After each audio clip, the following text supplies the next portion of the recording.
again. It's the Couch Chronicles where it ain't no limits. Y'all know I do this every Monday, Tuesday, Thursday from 8 Central Time, and every Wednesday and Friday from 9:30 a.m. Central Time. Sometimes I do come on a little late. Don't worry. But y'all subscribe. That way you know whenever I'm live, right? Okay, I'm just saying. Now, I do have a guest today, and I'm so super excited because, one, I follow her on both my pages on TikTok. And I was like, girl, come on, let's support you and let's get you on the couch. So, against her will, I got her here. I'm kidding. She is not hostage. Not yet. Now, Rahbin, can you tell everybody, where you're from and who you are? Well, I'm an Army brat. I claim Oklahoma. I'm actually from the backwoods of Oklahoma, Eufaula. Mm-hmm. Unless you're close to the area, you probably aren't really aware of it, but there's a big lake out there. The first jail that they opened, actually. Really? When they had an overflow from Tulsa County, they had just built the jail, and we was the first people there. Oh, wow. I didn't realize there was a jail in Eufaula. Mm-hmm. I know there's a prison in McAllister. Oh, yeah, it's a jailhouse. Huh. I don't know if they just use it for overflows or they built it, though. And it was right before I went to prison. I was 17 at the time. Oh, wow. Mm-hmm. I did not know that. Mm-hmm. Now, see, I'm from an area, and I didn't even know that thing right. So I know a little something about Eufaula, unfortunately. Hey, I have all good memories of Eufaula. Do you? I do. Tell us one of your best memories from Eufaula. Let's see. Building go-karts with my brothers and my cousins. Now the thing is we didn't actually have a lot of money. We were actually dirt poor, but we would find I found scraps of wood and old tires, and right. I would just kind of put it together. And we lived on a big hill, so we could just push it down the hill. Yeah. And I think there's 5 or 6 of us, so we're just out here having a field day until, of course, they're like, why are you doing this? Because we have nothing better to do. Right. We're in the woods. We're the only black kids that live out there. I went to an all-white school out in Canadian, so it's us. Mm-hmm. It's me, my cousins, and my brothers. I can relate to you right there. I went to Broken Arrow. Oh. So you're actually from Oklahoma? Yep. Oh, okay. Yeah. Oh, yeah. I just, I did after I did my time, because I did 9 years out here. After I did my time, I moved to Detroit because I was like, I'm going to start my music career. And started my music career and came out here. I was like, well, I want Oklahoma to know me too. This is where I came from. Right. So I was like, let me come back. Okay, so you sound like me because I went out to Ohio for a short period of time. I was out in Cleveland for about right 5-6 years. Yeah. Now, the way you spell Rahbin is unique. Is that your actual spelling or is that? That's actually a pen name. We're not going to tell anybody my real name. That's the whole fine. thing is when I set out to do this, I was like, I want to be able to use this platform to elevate my entire family. Yeah. So, but the thing is people are so weird. Mm-hmm. So I never want to be one of those famous people where, you're getting stalked and Yeah. your children are being followed and they out you to the world of everything that you've ever done and followed by pop. I don't want that. I want to go hide out in the woods, write my books, entertain the world, and just do my thing and make sure that my family's taken care of. I never want to be the person like, that's Rahbin. No. Right. Please just let me eat my lunch in peace. Right. Now, what was your life like growing up? Oh, like I said, Army brats. So we moved around a lot. When my mom couldn't take care of us, that's when we ended up in Eufaula. My grandmother's actually from there. The family still owns the land out there. Mm-hmm. So growing up, that's huge, actually. Yeah. Growing up, it was a lot of back and forth. It was really, I'm going to say chaotic in all honesty. I'm actually going to be real. Instead of telling the fake, what do you call it? The glamour version that I tell everybody, make it seem like my life wasn't horrible. No, I suffered from extreme PTSD just from growing up. Yeah. But that's real though. It is. I mean, when you live with and that's basically the basis of my book. My book was a whole therapeutic thing for me because I grew up with a narcissistic mother, a narcissistic father, a horrible brother who's and it amazes me sometimes. I'm like, how did I turn out to be a halfway decent person? Right. I'm not saying I'm a good person. I have my moments. I have friends who will straight up tell me, you're an asshole. And I am. And I'm aware of this because of how I was raised. And I have the ability to manipulate and, make people do what I want them to do, but I try not to do that because we should all have free will, and you shouldn't try to puppet people. Like, with your words and your actions. Like, if I do this, then they'll do this. And I understand how to make it work, but I don't want to do that. I don't want to be that type of person. I grew up with those type of people. I don't like the way those people made me feel, and I refuse to do that to other people. Right. So, but yeah, so the book was therapeutic. The whole toxic mom that's in the book, that's my mom. Yeah. I'm not even going to lie about it. I'm not going to sugarcoat it. Yeah. Iris is Rose. Like, I didn't even try to hide it. I used the flower with the 4 letters. Yeah.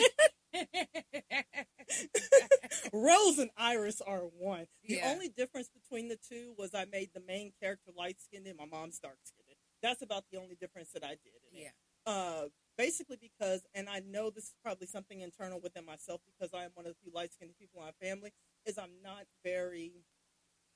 don't really like my skin tone. I really wish I was a darker woman. I wanted to be a black woman, and it's really weird when you have people who try to talk to you and the only thing they can say is red bone and yellow bone, and like, leave me alone. I'm more than a bright complexion. I'm just over here rattling. No, you're not. Girl, this is perfect. This is what I'm asking you. You are exactly right. So, yeah. But Iris, Rose, one and the same. Actually, the go-kart thing is in the book. I forgot that I put that in there. Basically the same way with the cousins. The only thing is in the book, I think I had someone break an arm, but nobody got hurt in real life. Right. So. Right. I know that's right. Wow. Now, as a child, what did you imagine yourself being like right now? Honestly, I wanted to be a mascot. Really? That was my life dream. I was like, I want to dress up and just dance somewhere. Like, and the sad thing is I have no rhythm. I have no idea how this happened. Girl, I thought you were going to say you was in a cheerleading squad, dance team. And... I can't dance to save my life. I can't keep a beat. That's why I don't do any dancing videos on TikTok. Like, if I do, it's like making a... I cannot dance. I cannot dance to save my life. But as a mascot, you don't really have to dance. It's more of a... No, you don't. It's more of a, an exaggeration of what you're doing. So even if you're offbeat, it's fine. If you're like a little the bit Liberty, you know who I'm talking about? She's the WNBA one. She looks like the Liberty, the elephant Liberty. Oh, really? I haven't seen her. I can't remember her name. Ellie. Oh, Ellie the elephant? Yes. Yeah. That's my girl. Like, she be getting it. I swear that's got to be a Mary J or somebody under there. Because she loves her some Mary. I'm going to have to watch her a little bit closer because I did not realize girl, she was a Mary is so fan. fun. Okay. Girl, she do Mary segments. Yes, girl, she'll have the whole hair, the whole outfit, everything. The boots. She don't play. Ellie do not play. So, yeah, you could have did that. Now, excuse me. Some people don't dream. Do you dream? And do you remember your dreams? Yeah, actually, very vividly. So one of the things that my character does in the book is she has prophetic dreams. Mm-hmm. And, of course, I've always been told, write what you know. Right. So I have prophetic dreams. And I just decided I'd throw that in the book. I think the funniest one that I've ever had was the one where I made most of my family realize, like, oh, shit, she can see the future. I think I was in my late 20s, but I was dating this guy here in Lawton, and we were supposed to go out to a club. It was like me, 2 of my brothers, my boyfriend, and a friend of mine. And right before, I think it was something about, one of my brothers went out the door before me, and I was directly behind him. It was something about the way the smoke curled off his cigarette. I was like, absolutely not. Get in the house, everybody. And I, like, put my arms up, and everybody's like, what the hell? My brother who was already out the door, he just looked at me like, man, come on. No, get in the house. Everybody get in the house. So we sat in the house for another 20 or 30 minutes. They're just like, what's going on? Like, man, let's just play some games or something. Like, we're not going right now. Yeah.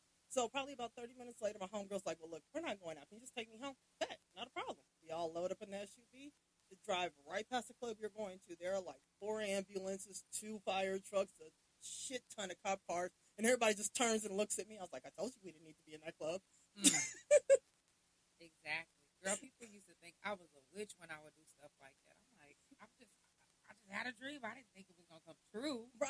remember the dream, but it was something about that smoke when I walked out that I just knew. No, we don't need to leave this house at this time. Get back in here. We'll figure it out later. Yeah. So. Wow. Now, who or what has been your biggest inspiration? Honestly, myself. Is that weird or conceited to say? Because I don't really have a lot of positive influences in my life. So there's not really anyone I can look up to.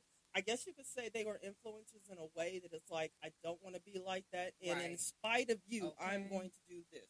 Yes. So even though I've been set up to fail my entire life, it's like, you know what? Because you're saying this is how my life is going to go and this is what you think of me and this is where I'm going to be, let me show you different. And honestly, that's actually been how I've been all my life, except for it was more of like, well, I dare you. Oh, you don't think I can? Watch this. No, I really felt that. I felt that, like, definitely felt it, because I'm the same way. You know, like, especially what helped me with menopause is remembering how mean my mother was growing up. I said, and I use her name. When I feel myself, like, getting, I'm like, I'm not. That's not who I want to be. That's not who I'm going to be. And then I keep pushing. Okay. I might have to try that one. Oh, girl, I use the name. I speak it into that. Get out of here. Like it's the devil is a lie. The Gina is a lie. Yes, girl. I ain't playing. Now, you're the author of 9 Wands. 9 of Wands. 9 of Wands. I'm sorry. That's okay. I wrote it 9 of Wands. I still said it. 9 of Wands. One, how did you come up with the title? It's a tarot card. So the first 3 books, this is actually a first in a series. The first 3 books is all about Virginia That was my next question. I'm so sorry. It's okay. No, it's okay. I'm happy. So the first 3 books are all about Virginia getting this plantation and maintaining it, keeping it away from anybody who's trying to come in and take it. And that's the land that's in Harlem. This is actually in Louisiana in the book, but yes, it is based on... Right. So I'm trying to put it together. Right. Yeah. Now, the land in Eufaula is nowhere as big as the land that I made on... I'm hip. I'm getting it. But yeah, so the land in Eufaula is basically the land in Louisiana, because I put it in Houma, Louisiana. Because it turns out when I got bored one day, I tracked my family lineage, and both sides of my family, both my mom and my dad, are from Louisiana. Both sides of their family are from the swamps of Louisiana. So, because that's where my family's originally from. We got off the boats there. That's where we were. That's where we started. Have you ever thought about going to visit and like maybe learning about that side of the family? What if you find another side of the family that actually wants to embrace you? And most definitely. I mean, like I said, it's from both the mother's side and my dad's side of the family. So it would be like distant cousins that are broken off from that. But yeah, I would love to go down there. I just want to actually go down there and like walk the land. Get grounded. Yeah, talk to the trees. See if I can actually feel the ancestors, you know, embracing me or telling me what to do, because I can actually move just from, you know, the elements, the spirits, the whatever you want to call it. What's your zodiac sign? I'm a Virgo. Really? Yeah.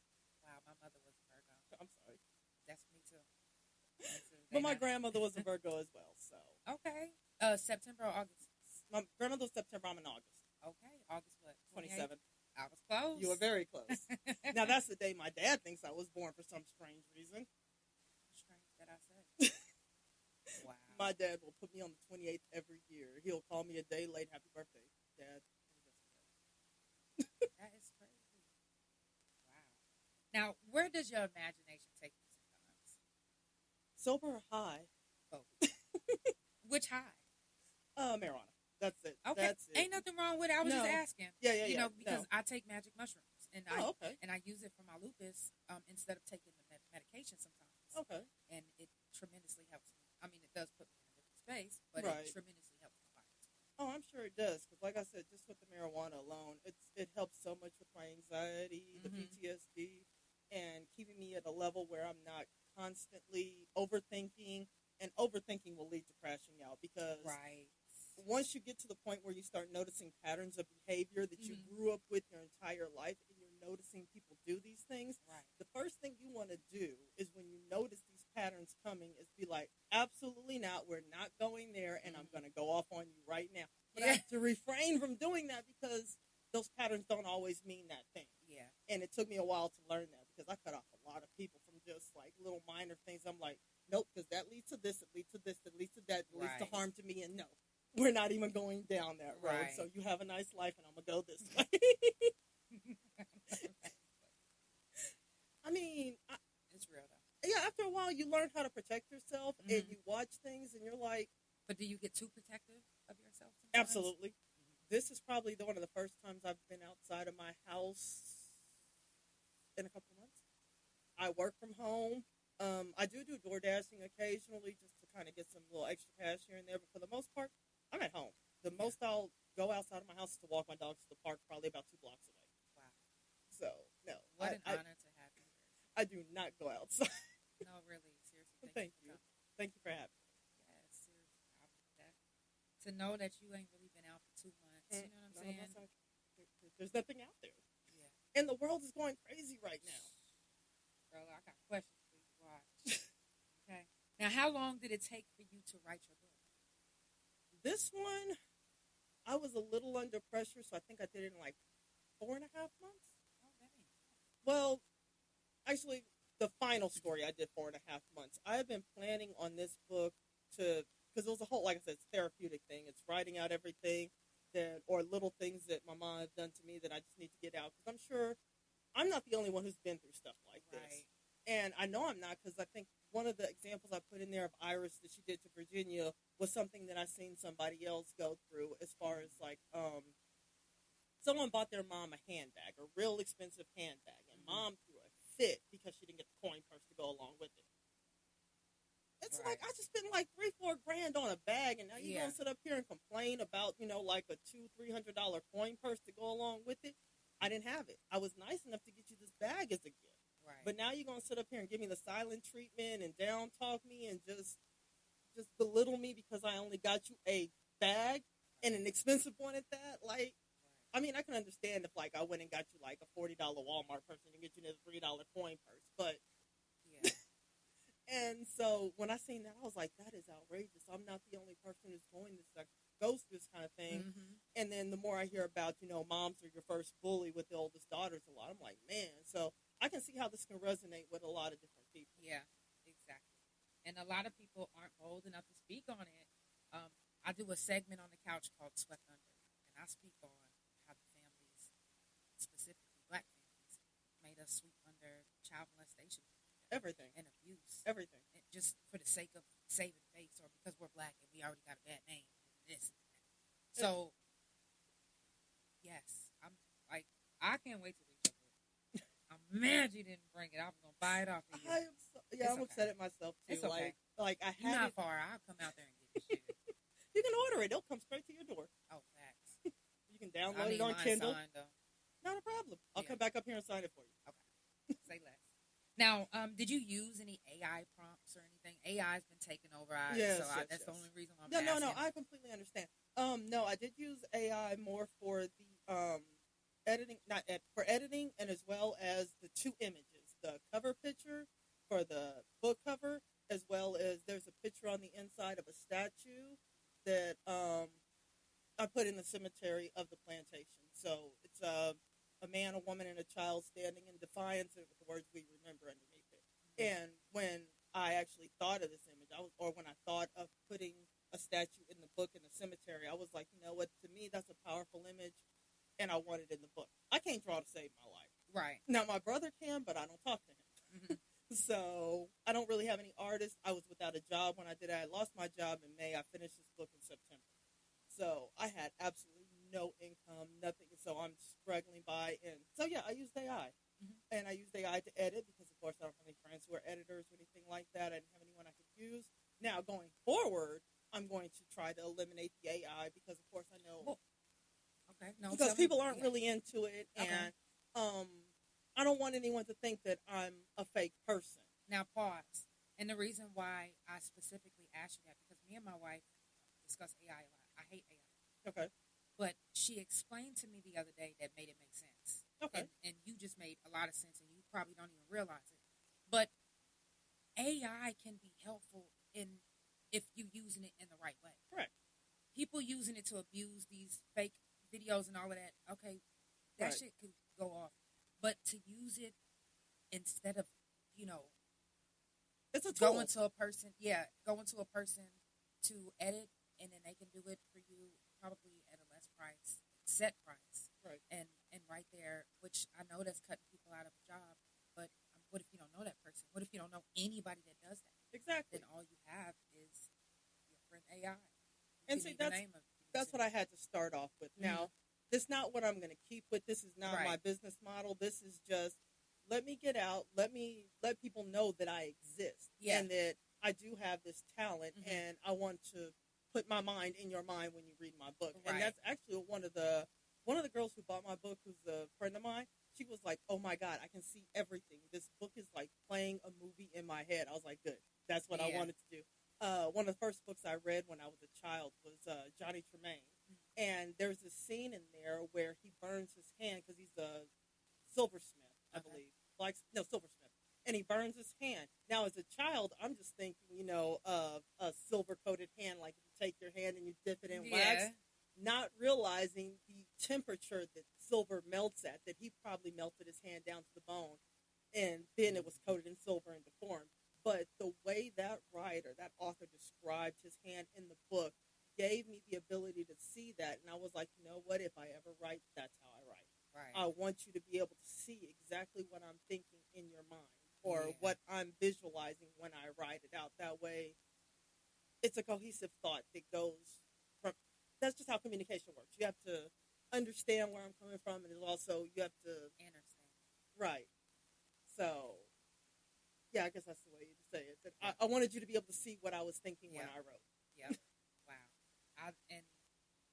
My wife, she's a director, and when she's filming or creating, that's her goal. She wants you to be able to get the emotion from seeing a scene like as if it was real life. So that I love that. I love when anyone who's creative and wants to create wants other people to feel that same feeling or more.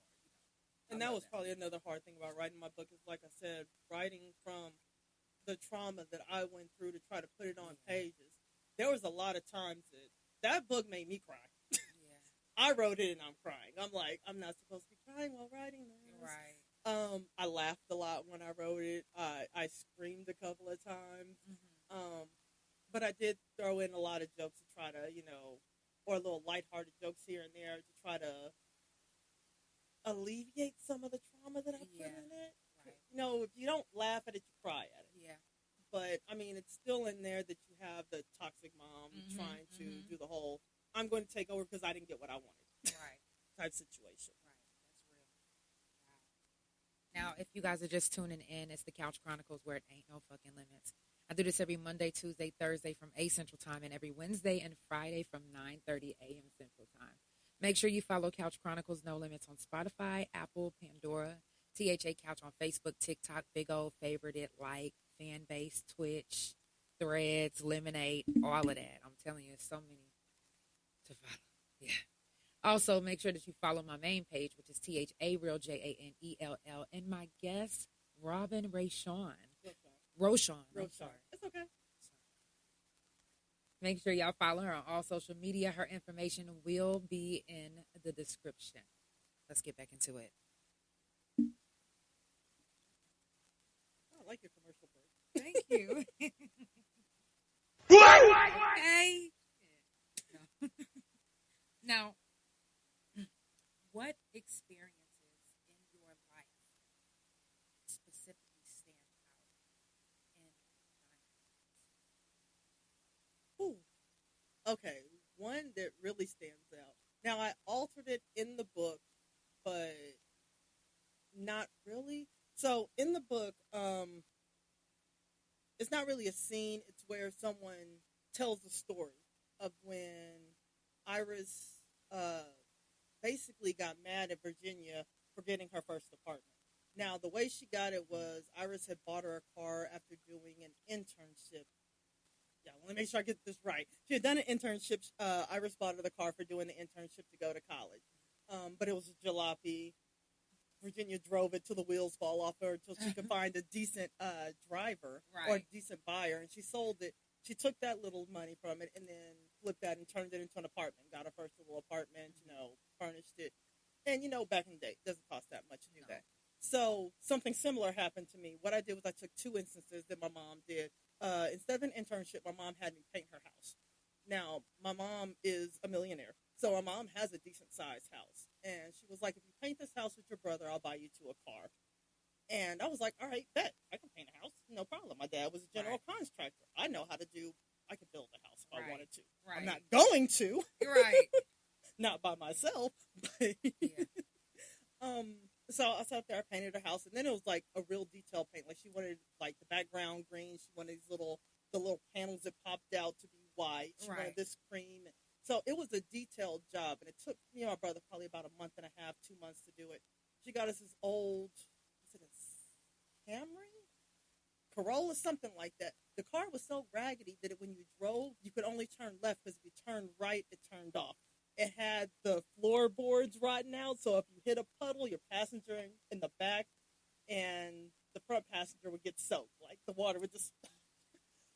my brother is horrible on cars. He was using it one day. I was using it to get to school. That's the only thing I needed. I was like, let me better my love. I'm going to go ahead and be a radiology tech. I was going to a technology school. I was Botex, like right around the corner from where I was staying with my mom. My brother wrecked the car, left it somewhere. I couldn't get to school. My mom wasn't helping me. I dropped out of school. That's how the car situation got in there. The apartment was something different. When I was just turned 18, my mom was like, okay, this is what we're going to do. We need to get you some credit. That makes sense to me, right? Mm-hmm. It sounds good. Now, you would think that I'm like apprehensive about dealing with my mom from dealing with her for the past 18 years and knowing this ain't going to turn out good.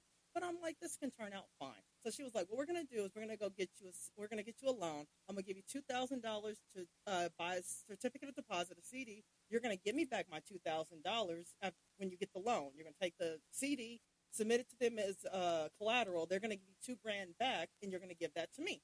Bet. That makes sense because I don't have to deal with you. I have to pay this loan back. It's going to bring my credit up, and then I get the CD out, and I can play with my $2,000 however I see fit, right? That's what I was thinking. That's not what she was thinking. So I do this for like a year and a half. I'm paying on this loan. She already has her money. I don't think I have to deal with her anymore. Finally, I'm like, you know what? I want my own apartment. So I take that CD after I pay off that loan. I go to some little, like, it's not a Goodwill, but it's like a secondhand store. Buy a little ugly living room set. I go buy a brand new bed, brand new mattress, brand new towels. I think I have an old entertainment center that my mom had given me because I was moving out anyway. Bought a TV from the pawn shop, got a studio apartment. I was happy. I was ecstatic. Yeah. I couldn't wait to show my mom, like, look what I did. I got my own apartment, little raggedy studio apartment. But it was mine. It was my first apartment. I'm like 18, 19 years old, and look what I did. And I got furniture. I'm not sleeping. I got an actual bed with real sheets and comforter. Like, I'm not on the floor. Like, most people, the first thing they do, either air mattress or it's a box spring in the mattress on the floor. No, I got a bed. It's like ugly couch, but I got a bed. And she was like, where did you get the money to do this? I was like, I cashed in my CD. What CD? The one that we got 2 years ago when we went to the bank? She was like, that was my money. No, it's not. I gave you your money at the time. No, that was mine, and you're going to give it back to me. I gave you your money. For another, 5 to 6 years, I paid this woman off, I know, at least $10,000. Just shutting her up. Oh, you better than me. We didn't ever talk again. Oh, we're already at that point now. I haven't talked to Mama in 2 years. Yeah, it's been 2. I haven't spoke to her. I almost broke down the other day because, like I said, I lost my job in May, and I've been doing it, but they were going to push back my start date for my job, and I was like, how am I going to make rent?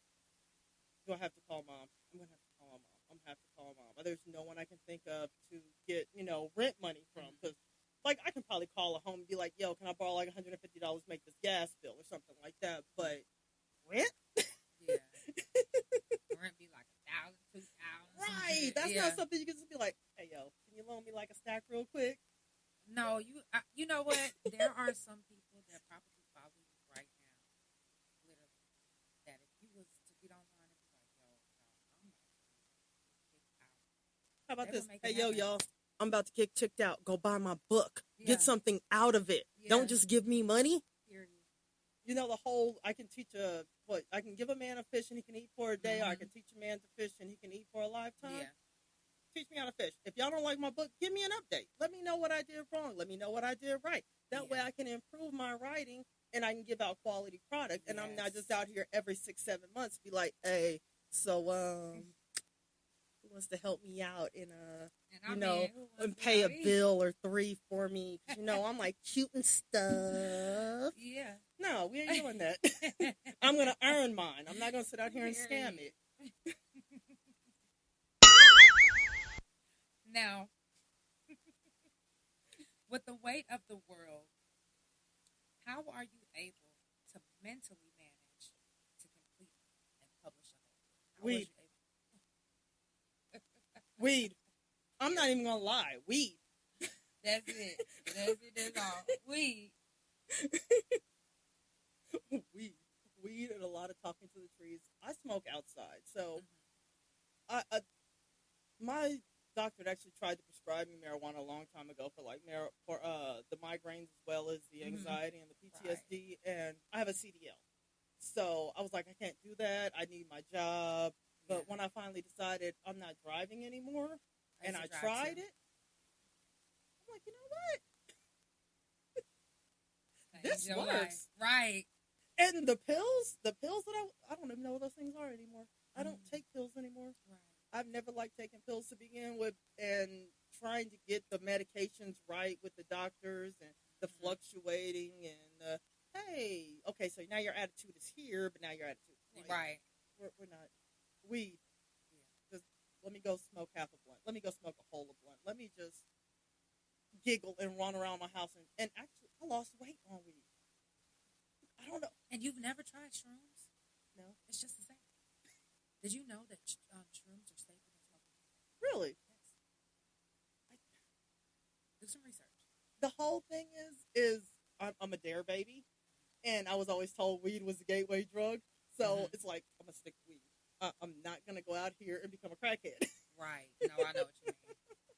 I know what you mean. I understand that weed's probably not a gateway drug, and it's probably just some propaganda they gave us, but it's stuck in my head. Just like a lot of propaganda is stuck in my head. Like, if you think a lot of the stuff they tell black folks about ourselves and the way that we are, you know what, for lack of a better word, groomed. Black people are groomed in the United States to be victims. And I'm not going to sit up here and, listen to that. Yeah. So the propaganda of, weed leads to this and this leads to that. And maybe it's true, maybe it's not, but it's stuck in my head. Right. So, yeah. Weed. Now, what are some tips that you can give another author, a new author that may be watching right now? Write what you know. Write what you know. Like I said, this book went through a couple of different drafts. The whole thing was I wanted to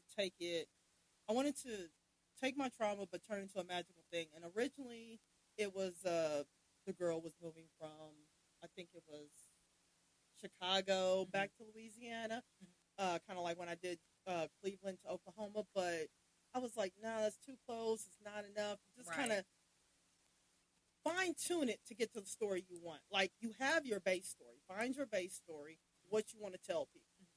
That's your story.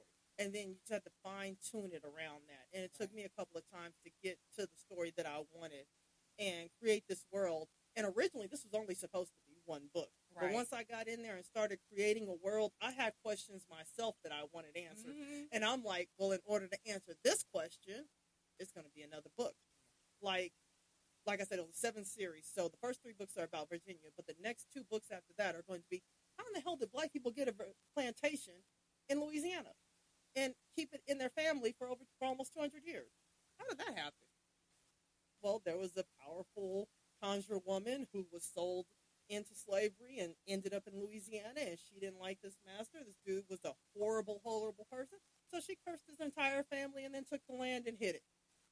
And now it's theirs. What are they going to do about it? Right. There's no family there. They're gone. It's hidden.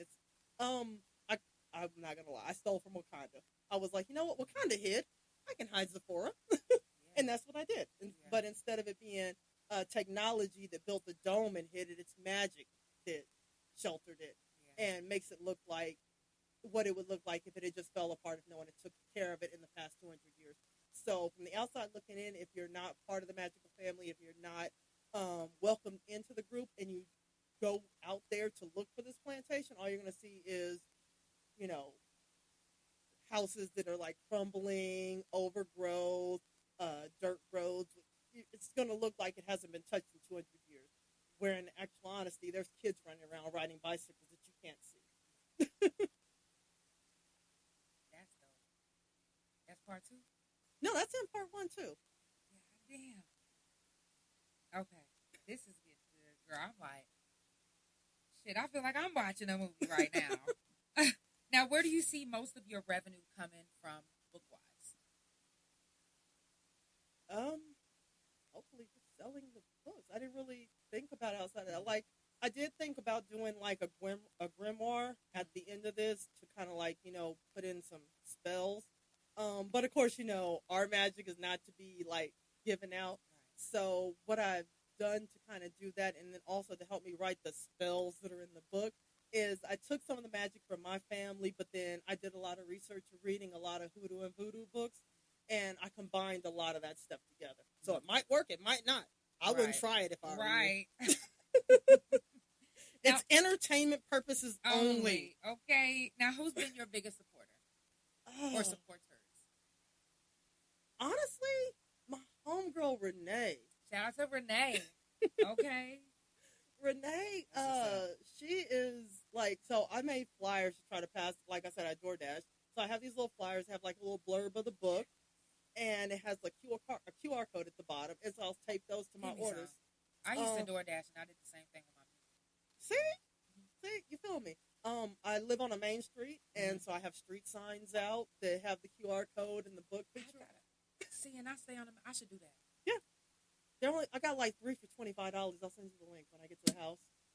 But they're little like street signs about like this big. Yes. And I got the QR code on one side, and on the other side I got I'm gonna do the photography on one side and the podcast on the other. Yeah, just stick it out there in the street. People can drive by, find out what's going on. I'm pretty sure I got a couple of people reading my book off of that. That is probably my biggest thing that I love doing right now, is going on my Amazon account, the KDP account, and seeing how many pages have been read.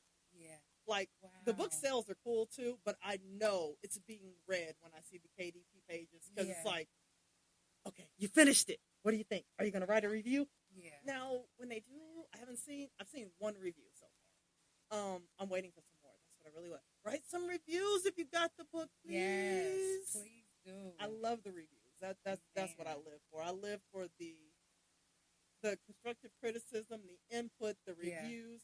That's what I live for. I want to see, did I do what I intended to do? Yes, did exactly. I, like, yes, I want to make money from this. Don't get me wrong. I want to buy a double wide and move out to the country and hide.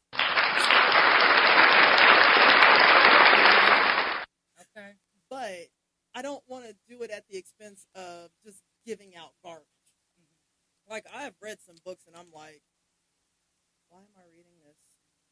Like, I can't think of the word right now, but this author, she used the same adjective over and over again, but just tried to change it, and it wasn't even a real word. Like, we're going to say slithery. I know it wasn't slithery, but she was like the slitheriness, the slithery e-lists. Like, it's like, what are you saying? It's like, it felt so slithery. It was the slitheriness of it. It slithered around. Like, there are other words. Yeah. There are other words. Yeah. And I was like, I can't do this. Also, I don't do, I don't know how to say it, like raunchy romance. Okay. Like, I love a good love story. I love love. But when you get down to and then he pulled out his quivering member. Like, and he inserted into her warm, wet. Oh, God. Shut up. Oh, my gosh. Opening. Not even just. Like, as you can tell from me saying this, I am not a romance author. J.R. Ward, I love the way she do her vampire books. I be cracking up. Like, that's my girl. Okay. Like, she do get raunchy. But we was in the penitentiary reading that shit. Like, did y'all see what she wrote about? Goddamn brotherhood. Now, see, that's where I've seen my raunchiest books. Like, I used to work in a juvenile correctional facility. Okay, I'm trying to tell you, that's where they are. Man, these had the most raunchiest urban books I have ever read in my life. Yeah. But when you work an overnight shift and you ain't got nothing better to do besides watch that's kids sleep, you just read whatever read they got. sex, I guess I'm reading the sex. You said, how do you handle editing as far as the cost? Like I told you earlier, I did do the AI version because I'm broke. At this point, I am broke. I started a job Monday. I've been unemployed for almost 7 months. So, AI. Oh, you ain't saying, I'm unemployed for 3 years. Yeah, I was shopping at Sprouts and working for Instacart, and an employee hit me with a forklift. I've had a back surgery, neck surgery. That's how my podcast came about. Oh, that is horrible. And I had a good job. Trust me when I say I miss, because I don't get no help, y'all. The only help I get is from my wife. Right. I don't get assistance. They won't give me disability because I'm so young. So, dealing with, losing the function of your feet and legs and stuff, and having to deal with all these surgeries, it gets hard. But I'm just thankful that not only do I get the podcast, but I'm a photographer. You know what I'm saying? I'm ordained. I do makeup. I do everything so I can make my own money. Right. Fuck what they talking about. Right. And see, that's a sign right there that, hustle. Yes. Like, I'm when not going to be broke. But I'm talking about with the in it. Hustle. Okay? Yeah. Fuck working for the man, because at the end of the day, when I got injured, my boss tried to make it like I was lying. Baby, I don't want to be hurt. I'm trying to make some money too. Right. You think I'm about to sit up here and act like I'm about to have surgery? No. So, by all means, do what you love. No, I completely understand. Yeah, that's one of the reasons why I left driving, was because I had a rotator cuff injury. Just had that surgery? Yeah. And, twice. I can't get the surgery. They won't give me the surgery. I sued the city, and they still would not give me the surgery. They gave me $3,000. He said, "Have a nice life." Yeah. My doctor would do it. He's amazing. I don't want to have myself cut open. Right. No, girl, I get it. I've been cut up on so many times. Now, what's your favorite part about writing? And I hope that that helped answer the question. If you guys are looking for an affordable editing thing for editing tool, AI is a thing. It's a thing. So you gotta use it in the right way. Right. It's a tool. You have to use it like a tool. Like, a hammer is a tool. You can use a hammer to put a nail through a wall, or you can use a hammer to knock somebody out.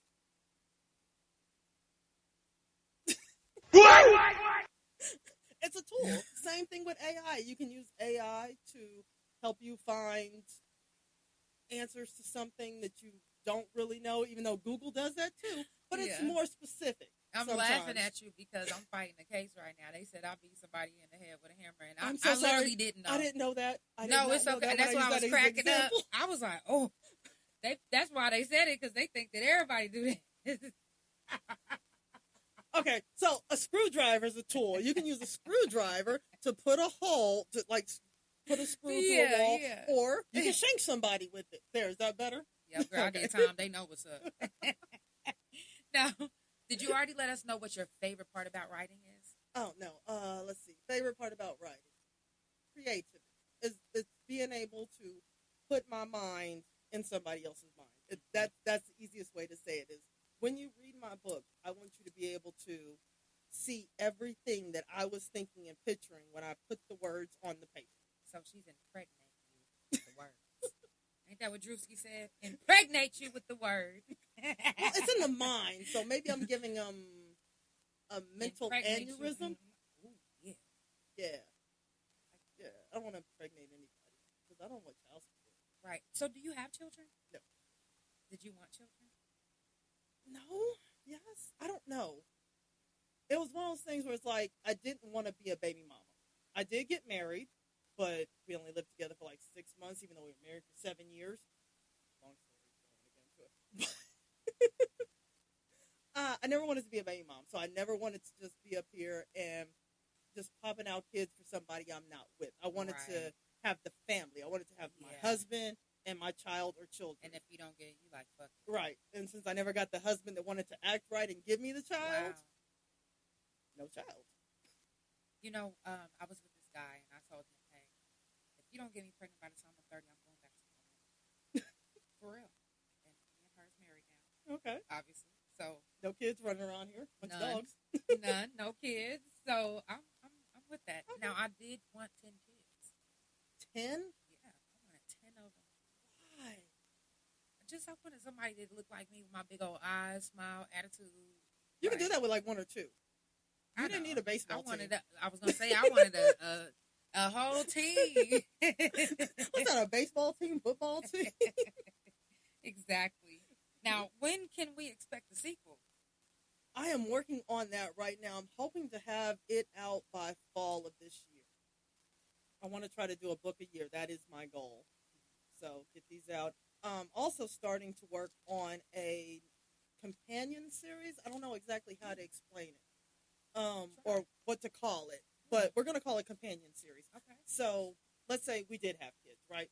So there will be an adult version of the book, and then there's another book that goes along with it that's a child version. Now, it started off in my mind just being like, let me do something like the Babysitter's Club, but for Black kids. Because I don't know if you remember the Babysitter's Club. Yes, what you mean? Okay. I had every book. So did I. Okay. Yes. I don't know how old you are. I wasn't going to ask you. You know how Black don't 35. crack. So I was thinking 20s. I don't believe age, but I'm 35. Right. Okay, so I'm 47. I'm old as 30. Right. But yeah, so I was thinking Babysitter's Club, but I wanted to do something that's more related to us. Mm-hmm. And you're always hearing about how we're losing the recipes. Mm-hmm. So I decided these kids, instead of having a babysitting club, they would have like a cookbook like subscription.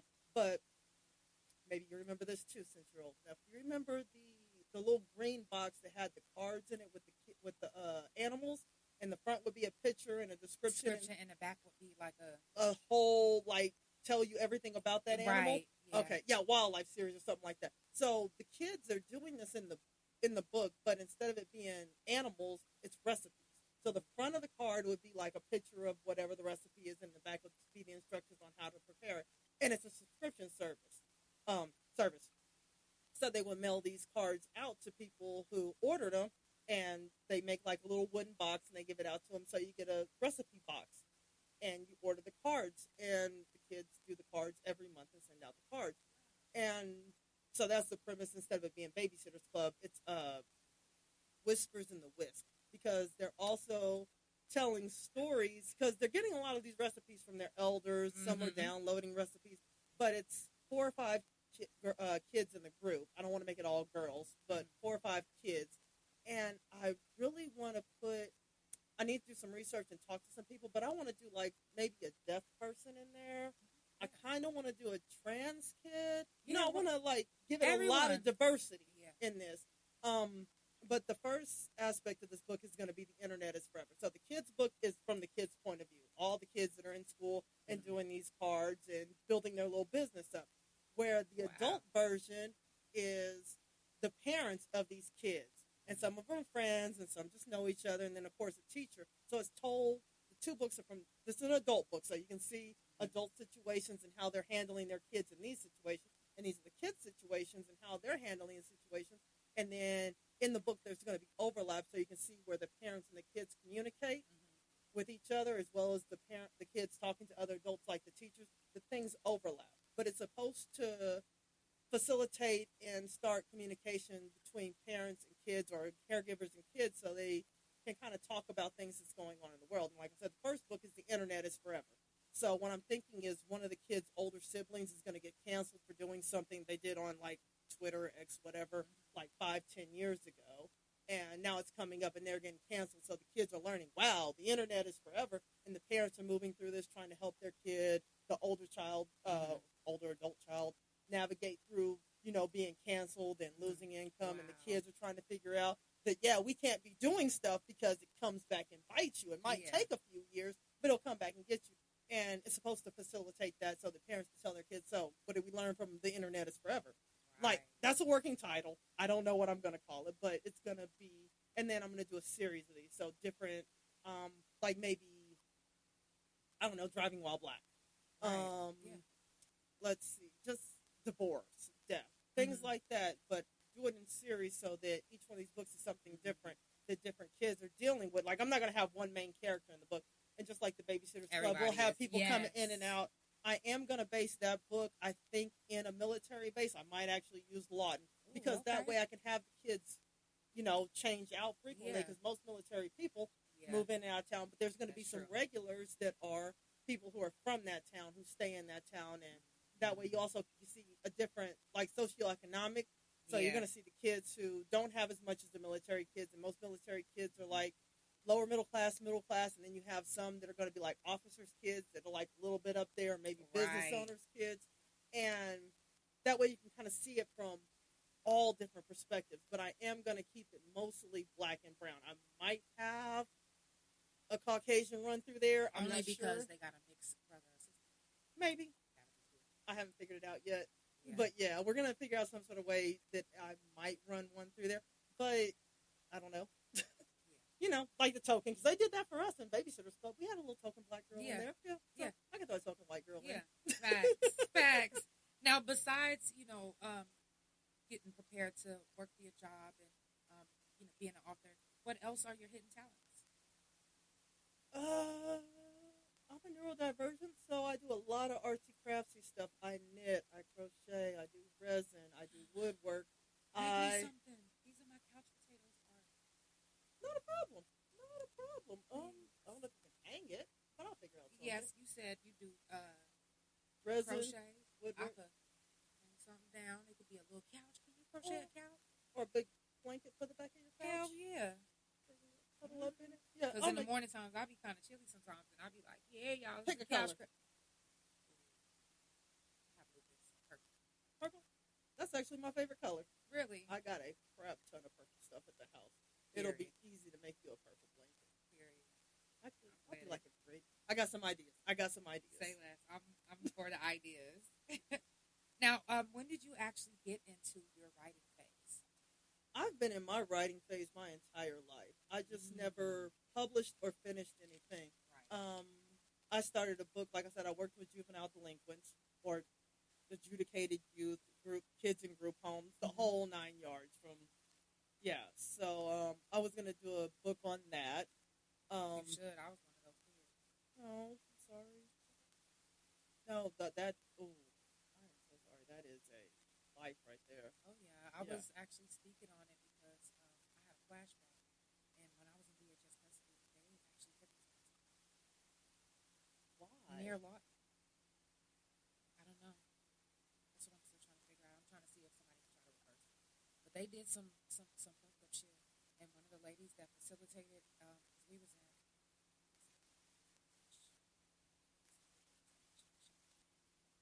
Chickasha, they sound the same.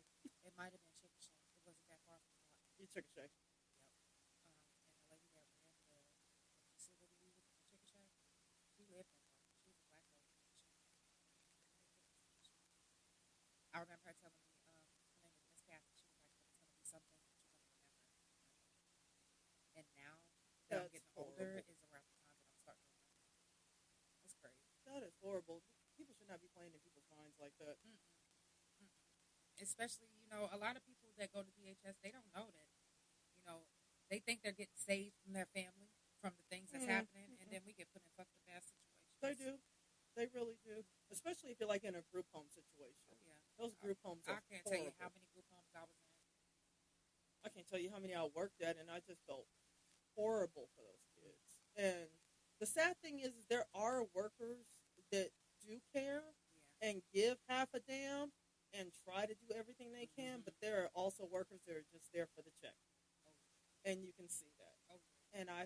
And whenever the kids get left with them, that's when I feel really bad. It's like, because you know, especially as somebody that works there, you know who's what. Right. Yeah. And what they're going to deal with. And yeah, and that at one point in time, I actually wanted to open up my own group home, but just the laws. That's why I stopped working. Say the laws would take too much. Well, not only that, the laws have changed. Like when I first started, I felt like I was making a difference. Like I was actually doing something and improving the lives of people. But the way the laws have changed, and I guess just the way people have changed, that now the kids know the laws just as well. They always have, but they know it, if not better. And they try to find every loophole to do everything they're not supposed to be doing. And, like, when I stopped working, it was because I had a little girl accuse me of beating her. I'm like, the camera is right there. I didn't touch her. Right. Like, she was, she was, like, just throwing extra soap on the floor. She was supposed to be mopping the floor, but she, like, a big old bucket of Dawn and, like, dumped it over. I was like, no, come on, let's go. And, you know, like, the gentle let's go. And she threw a whole fit, fell down, slid across the floor, and was like, okay. And they're like, well, if you want to stay working here, you have to pay for your own training. I was like, you know what? I'm good. Yeah, because now you got to pay for training? For training that you ain't even did, but you got to take accountability because of the position that you in. Oh, no, I'm good. Y'all can keep this little $9 an hour job. Mm-hmm. Now, did you go to school for writing? Yes and no. I mean, I wrote in high school and a little bit in college, but I didn't actually go to college to become an author. Like, right. This was like, I really don't know what my end goal was in life. Like I said, I am little neurodivergent, so every couple of years, it's like, what can I do now? Right. Like, I've worked with kids. I have a CDL. I went to nursing school. Right. So many things. Right. I've done so much with my life. I have a weed business. I grow. Really? I learned how to grow weed in an aquarium. I grow weed aquaponically. It is like hydro, but better because it's cleaner. Okay, so what I got to come out there to get some, or? Oh, I'm stopped. I do it, but I haven't really done it because I can't turn it into a business because I'm still trying to get the house for it. I need like another $5,000 to get the building. Yeah. But like the practice, I can grow you a little set. Next time I grow some, like there's actually a video on my TikTok, but not the normal one. Go to my hippie herb one. Okay. It'll show you how to set up an aquarium to actually grow for yourself. Okay. I got a 55-gallon aquarium that I grow out of when I feel like it. Oh. Damn. I get bored and I study stuff. Yeah. And basically, how I learned how to grow that was I was dating a guy, and he was a YouTube person. Uh-huh. So we're watching some video, and he started smoking, and it got to a video about this guy building a plant box next to a pond so that he can grow the plants from the pond, and he was like telling you about aquaponics. So I started watching more aquaponic video, and most of it's green leafy stuff. And I'm like, I bet I can grow a flowering plant. I bet I can.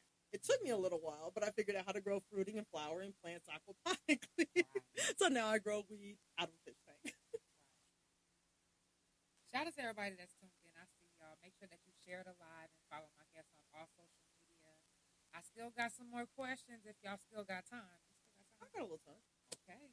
Now, you do have a regular job now. Right. How else are you promoting your book? Let's see. The DoorDash, the flyers, the signs. I do the TikTok videos. Y'all take notes. I am not a promoter. I am a writer. And anytime I see something that looks like it might work, if I can do it, I'll do it. Yeah. So, I will admit I've seen a couple of TikTok videos that I'm like, ooh, I like that. I'm going to take that. Let me borrow that. But that's all TikTok is. People recycling other people's stuff, doing it different for themselves. So I don't feel too bad about that because, I mean, that's why it's a sound, right? Mm-hmm. Yeah. No, that's real. Now, what would your book going viral do? I have no idea. I would probably quit my job right away. Right. Bye. I don't need y'all. I got a book. I'm an author now. We just hired you. We need you.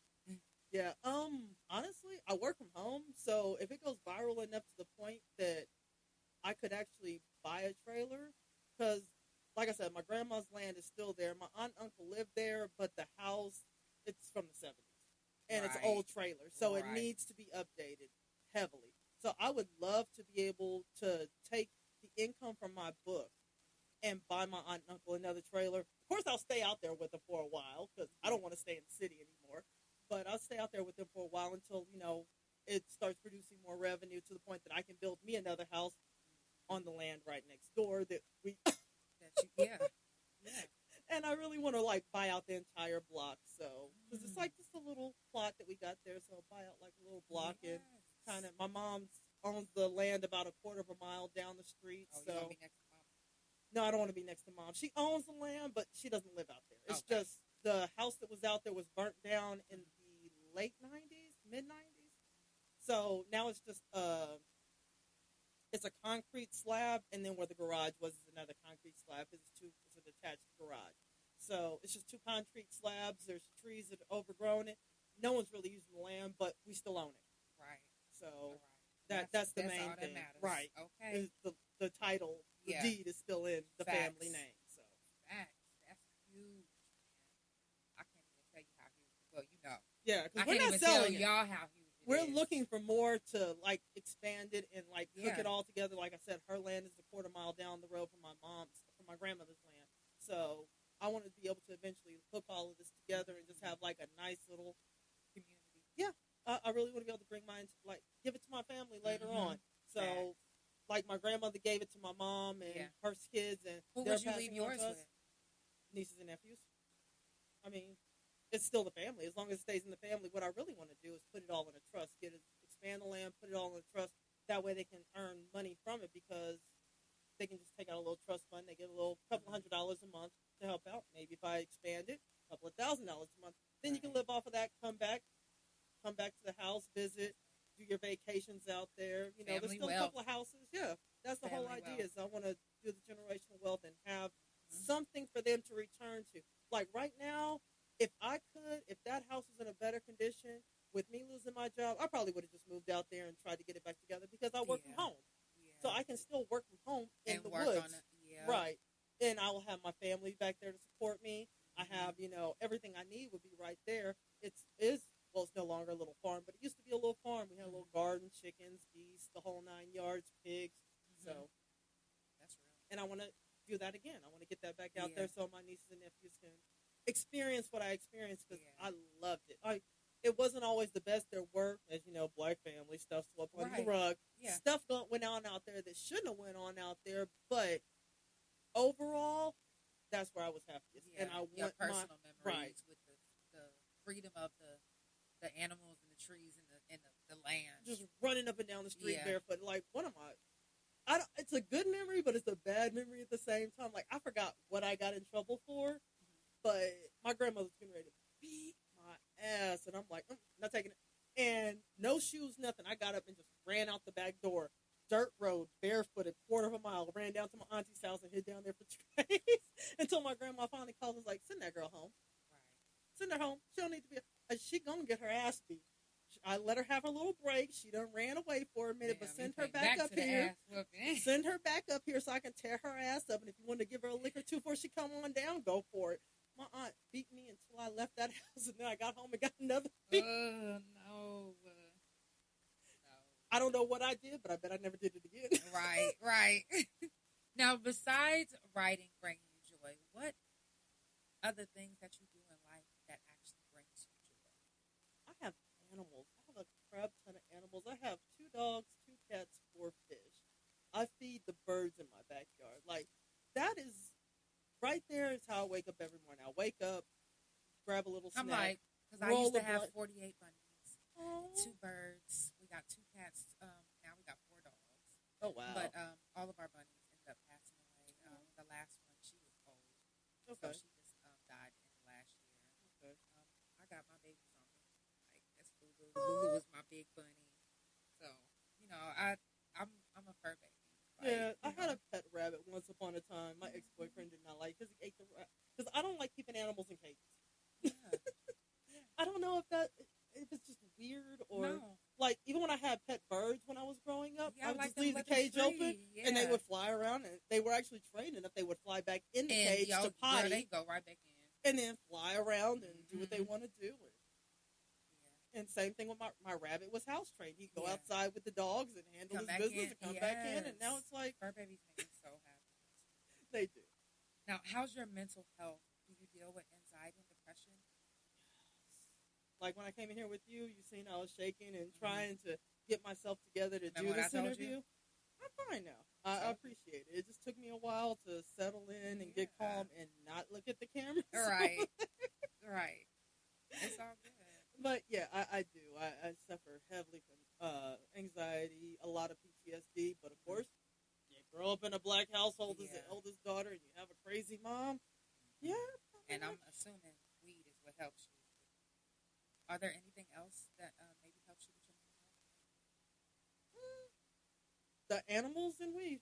That's really what I do. I avoid people because it's still the whole thing of noticing patterns, and I try not to put that on people when I meet them, to be like I'm fighting an internal battle with someone that I know right now of whether or not I want to cut them off, because it feels like I feel like I'm being used sometimes. And I'm not sure if that's what it is, or if it's just other stuff going on within their life that they're just not being the friend that they normally are. You know what I mean? Because people go through things. And I'm trying to be understanding and sympathetic to it, but at the same time, I feel like I'm being used. And I don't know how to deal with it. So it's one of those things where you just kind of sit back, wait, and watch and see what happens. And that's actually what I'm doing right now. Is like, let me see how this plays out. Let me see if this is actually going to be one of those things where the only reason why this person is contacting me and reaching out to me and dealing with me is because they need me for something. Or I understand they're going through some stuff right now, and they normally are a good friend, but maybe it's just because they're going through this that they're so needy right now. And I know I'm the type of person that, if you're my friend, if I got it, you got it, you got it. If I got it and you need it, you got it. That's all there is to it. Like, I would literally take the shirt off my back and give it to people. I have no problems with that. But I don't want to feel like I'm being used or being tricked or manipulated into, being the kind person that I am. And that's another reason why I say I'm an asshole, too, because sometimes I'll notice this stuff and be like, now, I know I just did this, and I just said this, and I was being a very kind and open person, but I don't like the way you're responding to it, so fuck you. No, I mean, because it be like that sometimes. Right. Fuck you, fuck where you came from, and fuck you. But let me tell you what a real friend gonna do. After you do all of that, they gonna be like, all right, well, let's friend. We still friends. Fuck me, fuck you too. Holla at me tomorrow. Yeah, because sometimes me and my friends will be like, man, I got an attitude right now. Shut the fuck up. Right. Yeah. And I mean, you should be able to do that. But it's, like I said, it's more of it's a thing where you can see like a pattern. And you're like, am I being used, or am I really, or do they just need me a little more right now because they're going through so much? And are they going to bounce back from this, or is this going to become our new norm? I don't want to be the new norm of me just being your little underling that every time you need something, hey, can you? Hey, will you? Do this for me. Do that for me. I need. And I'm giving. Right. But and then where are they when you need them? That part. Girl, because I'm kind of going through that right now. It's like I know we friends. You know what I'm saying? Right. But when I need you, you're not really there for me as much as I'm there for you. Right. So do I pull myself back from being available for you when you need me? Exactly. And you don't want to do that because you're a nice person or you're a kind person, and this is your friend, and you want to be there for your friend. But at the same time, when you're going through something, and like I said, I haven't left my house in a month, or in a couple of months, and I understand the fact that sometimes you just need human touch to bring yourself back in. Yeah. And if I can't call my friend and be like, yo, I'm going through it, can I just come by? Like, I'm not even asking you to use your gas and come to me, but I just need a hug. Just give me a hug. I'm going to go on about my business. That's all I need. Just give me a hug. I'm going to sit in my car and cry for 15 minutes, and I'm going to leave your house. I can't even tell you how many couch potatoes that will just, we don't even have to get on the line. They'll pull up just for a hug. They'll pull up just to hear me talk. Like, I'll even have sometimes live guests, and people won't know because they not here to be seen. They here to just get the energy. Sometimes it's like, when you're around good energy, people like, I want to be around that person some more. You know what I'm saying? Like, anytime they doing something, I want to be there because that energy is good and it makes me feel good. So, I get that. Right. I get that. Now, what's going on in the world right now? ICE has a lot of people on edge. It almost said come because of it. Right. And I don't like to, I'm not trying to bring up politics in your interview, but I do want to know, do you fear, like, how do you feel about, ICE? Do you feel like you're on edge right now because of it, or are you just I'm not going to say I fear it, but I watch it. I'm paying attention. Because even though people are trying to compare them to the Gestapo, they're more like the slave catchers. And so, historically, we've been through this. We've been through this in Jim Crow. We've been through this in the slave catcher. We've been through this in Reconstruction. Except for now, they're targeting Hispanics. But, of course, we can get mixed up in that easily. So, it's like anybody who's not pale, anybody who's not pasty, anybody who's not colorless, anybody who's not deficient in melanin, we're just to round them up. And if they have an accent, okay. If they just look different. And so like I read an article this morning that actually ICE is in Oklahoma City trying to get CDL drivers, and they're on 40 and 35, and they're around that area looking for people. And I was like, okay, 40 and 35, I'm not using either one of those highways. As long as I travel the speed limit, do what I'm supposed to be doing, I should be fine. Right. And that's what I was thinking. But at the same time, I'm like, I don't feel like getting swept up in an ICE raid for some strange reason just because they pull me over, or worse yet, losing my life just trying to drive to another town to do an interview. Like, I'm just out here minding my own business, just trying to, live my life, survive this mess they got going on, and I lose my life because I'm just driving, trying to get somewhere, and you don't like the way I look. But, I mean, that's been our reality for years. That's why I said in the other book, it was like, driving while black, hands up here, and yes, sir, no, sir. Yeah. Here's my license. I'm reaching for my license. It's in my glove box. The fact that we have to tell our children this, but white folks would be like, I'm not stopping.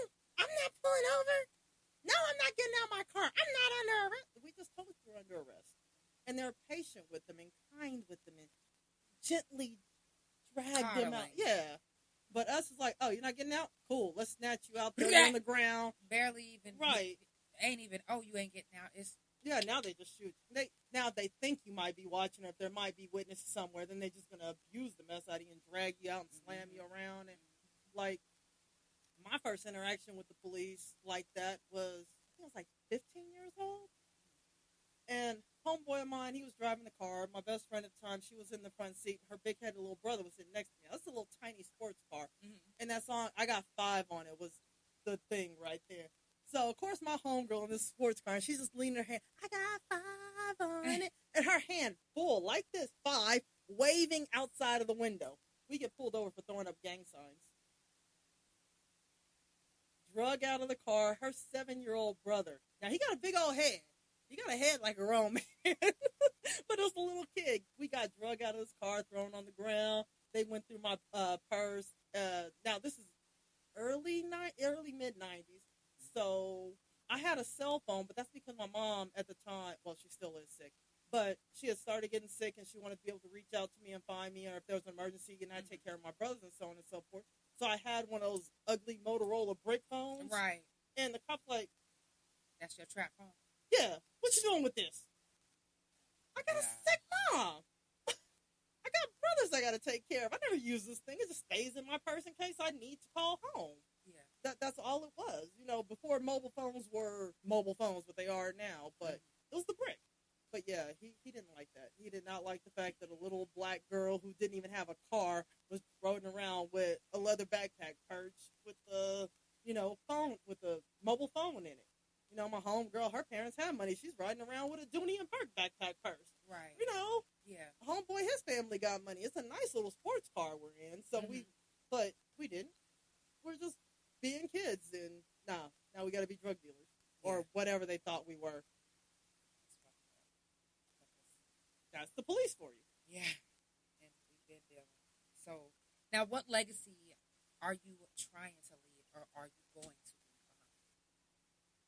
behind? Ooh, man. So, like I said, I want to really build up my grandmother's land. That's the legacy I want to leave. I want to build up the land, and I'm using the books as a way to do that, along with the other businesses. Like I said, the weed grow. Because once I do this, weed grow out there, and actually, because I'll have more land, and instead of trying to do it like in my backyard in town, where you have to do all these extra filters and stuff and security. I'm out here in the middle of nowhere. Who's going to come bother me? In the middle of nowhere, you ain't got nothing to worry about. I got dogs and geese. Have you ever had a pet goose? You know, pet geese are mean. Oh yeah, I know they mean, but I never had one. I want to go.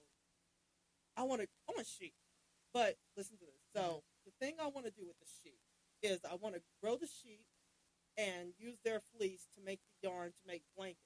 But not only that, since I have a garden, you can use the plants from your garden and scraps to create dyes to dye this yarn, and then turn that into blankets and carpets and stuff and sell it. But I mean, that's like completely farm to blanket. Yeah. And you know, you see where every ingredient is. And my brother's like, if you do that, you're gonna have to sell those blankets for a small fortune, and it's going to be a very, very elite group of people that you do that for. I'm like, yeah, I might just do it and give it to the homeless then. And my brother's like, what is with you and the homeless? I was like, you know, most people are really like 2 paychecks away from being homeless, in all honesty. I mean, all it takes is one minor catastrophe to throw your life into a loop, and next thing you know, you're trying to figure out, okay, am I going to live in my car? Right. Am I living in my car? Do I use my camping equipment? Will my homie let me surf their couch for a little while? Maybe I just kind of bounce back and forth between my storage unit and whatever else. So, yeah, most people don't realize, or they probably realize it, but they're just so mean to homeless people. Like, do you realize that if your car breaks down, that's you? Let your transmission fuck up. And you don't have, 15, 16, $2,000, depending on the model, to fix that. And then we're going to be looking just like y'all be talking shit. Like, oh, look at them walking. I'm just saying. Oh, I know you sitting at the bus stop. It's cold. Like, give me a ride. Right. So, but that's actually something else I want to do. So, is I want to build a homeless encampment, because I found out from just talking to people that a lot of them don't want to be in shelters. A lot of them are comfortable being outside. And I don't know if you realize this, but I actually been paying attention. But a lot of homeless people think I'm homeless. Really? I have not. I've noticed one in my town. Now, if you go to an area where it's normally a lot of homeless people, let me know how many people you see with their carts, or if you just see in the carts. I mean, not just in the carts. Right, carts but carts full, and stuff. Nobody's there. Huh. Pay attention. I'm gonna start looking at that a little closer. Because see, what I really wanted to do is like build an encampment, but still have like a building where there's like showers, the bathrooms, and not really a mess hall, but a cafeteria type situation. Bear with me, I'm military, so I use weird words. No, but a cafeteria. Use the same words in prison. Mess hall. So a cafeteria type area where you can serve like one meal a day, but then the little camping area is like have you ever been camping? Okay, so there's like water spigots, and then there's like the electric, but I want to do it solar. So instead of the property paying an electric bill, there's a pole, and at the bottom you can see where you can plug up stuff. Like if you look at some of these poles, they have cutouts for the electric poles. You can put a plug in there. So if you put one of those at every little station where people can set up like those, so you have that pole, a grill, like the park grill, the little, little rinky-dink park grill. Yeah. Put one of those up in there, and then like a fire pit. Put that there. They can set up their tent. They can plug up to the little solar pole. Who's that costing? What does that cost? I mean, the upfront cost is going to be the problem, but I'm going to go ahead and take that. I said, I'm going to take that. I'm going to see if I can get some people to donate things like RVs or get tiny homes built, and that's going to be for like families. So not necessarily moms and their kids, but there are single men out here. There are kids, there are brothers that are raising their siblings that are raising their little siblings. There are people who've just hooked up on the street because they have horrible lives, and guess what? Now you my family. I'm not going to argue with you. There's 4 of y'all in this family, and y'all say y'all a family, and y'all need a family house. There's a family house available. If not, then, there's a big parking lot for people who have their cars. But I want it to be like an area where you can go in and just relax. You don't have to worry about the police coming in and tearing down your tent. Also, I want to have a garden out there as well, so they can work the garden, and then like the little check-in spot where there's mailboxes and lockers, so you can put your stuff away. So if you want to go look for a job, guess what? Now you have an address. You don't have to carry all your crap with you. You might be living in a tent, but guess what? You got a locker to put your tent in. You got a locker to put your personal items in. You got a mailbox. Carry it around all day. Right. You got a mailbox that if someone offers you a job, and we even got a computer lab, so you can go apply for jobs. So I would love to be able to do something like that. Now, I do have 3 more questions, Okay. and then we're done. Now, your book is fictional. Yes. Now, Ish. what... That's what I was going to say. Now, what non-fictional values can you tell the viewers that are watching that you add? The whole idea of family. Not trying to do everything alone. That even though you may have had a rough upbringing, and there's still somebody out there. There is somebody out there who gives a damn about you. You just have to figure out who it is. And I'm not going to say lock in with them, but use that support system, you know? And Girl, there's right usually on more in. than one. You just don't know it. Like you were just telling me, like, hey, there's a follower out there who will probably help you pay your rent. Yeah. Closed mouths don't get fed, but I don't I'm ask tell for you, anything. like I said, I'm fighting the case. And my followers helped my wife get me out of jail. My bond was $100. Damn. It's That because is I awesome. went to prison for shooting a man and raping him, so they think I'm just out here just We're going to talk about that. yeah. We're going to Girl's talk about crazy. that. No, we're going to talk about that off camera because I have a question. Girl, I'm telling you, it's crazy. Now, how can my couch potatoes that are watching or come back and tune in, how can they support you? Oh, go to Amazon, buy the book, or download the Kindle version. It's also on KDP. It's on Barnes & Noble. It's on the TikTok shop. Now, I am going to be honest. Barnes & Noble and TikTok is priced higher than the Amazon, but that's because Barnes & Noble charges more for the printing. And they take their own. And everybody takes their own. TikTok, I priced it higher because I do have friends that I'm like, look, if y'all got the followers, y'all sell the book. Y'all get a commission for it. That way we both make money. Like, I'm not trying to do this by myself. I'm bringing whoever I can with me. Like, y'all want to help out? Y'all want to hustle this book for me? Go ahead. Y'all take $1.60. I get $3 off of it. I think that's fair. Like, I get a little bit more because I wrote it, but, I mean, you're getting a commission off of selling it. Sell my book. Hustle it up. But, yeah, so it's priced a little bit higher on TikTok for that, too, so that whoever's helping me. So if you're buying it from me, don't buy it from my TikTok shop. Go to Amazon and buy it. Save your money. Buy it on Amazon. If you just don't like Amazon because of the whole political thing, that's fine. It's on Barnes & Noble, but Barnes & Noble charged me more, so I got to charge everybody else more. Like, I just want my little $3 a book. Yeah. That's how I price it. Give me my little $3 per book, and I'm good to go. KDP, when you read those, I didn't realize that Amazon gives you a commission for each page people read. It's like a penny or two, but I mean, it's something. Yeah. Facts. Oh, really? Now, you said we got some things coming in the near future. Besides the books, what else do you have coming up? Ooh. Or do you plan on doing? I have no idea. It's just wherever the wind blows me. But right now, I'm working on these 3 books, which is the parent book. So the parent book is called Tales from the Table. The children's is Whisper in the Whisk. So it's the Table and Whisk series for that. And then, of course, I'm working on the Zipporah series. Still doing the weed thing where I'm growing it and throwing that out. I have to do my real job. So. But yeah, I got quite a bit going on, but I try to minimize it so that I don't completely drag myself in 75 different directions and don't know left, right, up, down. The last thing I want to do is put the wrong character in the wrong book. Be like, and then James said, wait, there's not a James in this book. Yeah. Right. Now, can you tell everybody before we go where they can follow you at and support? I think mainly I'm just on TikTok. Rahbin Reaux-Shons, Rahbin. Reaux-Shons is REAUX-SHONS. Oh, and that's on TikTok. I really don't. Are you on Facebook? Not really. I don't really check my Facebook. It's an old Facebook that's like from my work that has my real name, not my pen name. So we don't use that account. All right. Well, I definitely appreciate everybody for tuning in. It's the Couch Chronicles, where it ain't no fucking limits. Make sure that you subscribe to the Apple, Spotify, and Pandora. Make sure that you subscribe to the YouTube, THA Real JANELL, and you can watch the live again on THA Couch on Facebook, and it's also on TikTok, Twitch. You already know it's on all the other platforms too, and there will be a reel later. Make sure that you follow my guests on all social media. It's all about love, support, good vibes, and positive energy.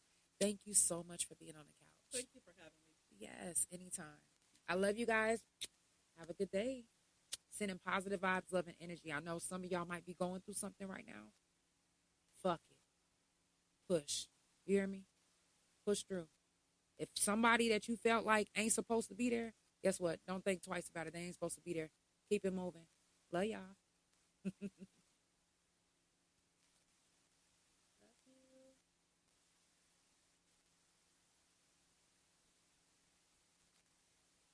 Great interview. Thank you.